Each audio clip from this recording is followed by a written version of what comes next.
So we're still seated here in this waiting room from hell. If you can try to imagine it, just white floors, white walls, fluoro lighting. It's genuinely like a scene out of The Matrix. You can just imagine some of those characters bursting through a wall or some sort of imaginary train crashing through. So how does No Use for a Name lead into the next track?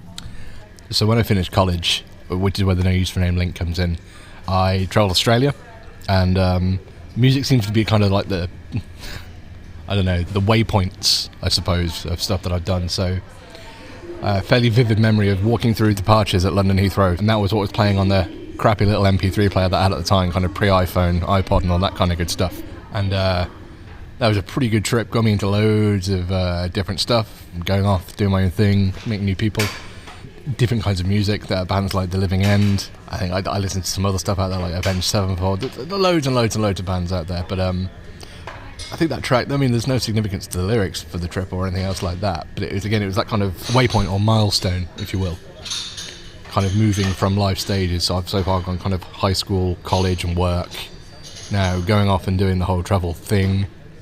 It's alright.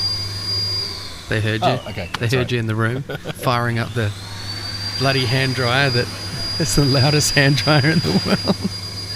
I've never heard a louder hand dryer. Or more frequent use of it, yeah. Like, this is a huge room, and this hand dryer just resonates throughout the entirety of it. One of those Dyson ones that knocks all of the bugs off the walls as well.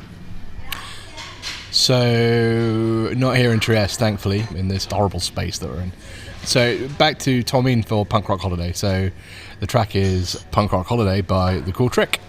They were the first band on main stage on the Monday, and it's almost become the unofficial theme song of Punk Rock Holiday.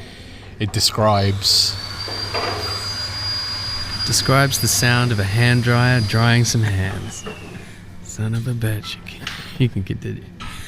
It talks about all the stuff that people come to know and love about Punk Rock Holiday. It talks about unicorns and being in the river, and talks about skateboarding, it talks about melon balls, it talks about drinking, it talks about that kind of punk rock unity kind of thing that goes on. It's just a kind of a feel-good song.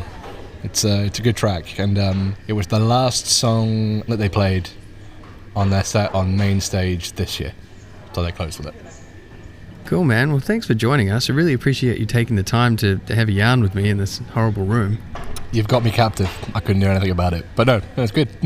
Are you looking forward to Punk Rock Holiday again next year? Yeah, I've learned a few lessons. I've learned that camping doesn't suit people over 35, or certainly not me, so next year I will absolutely be looking for an Airbnb. But everything else about it is, 100% I'll be here next year.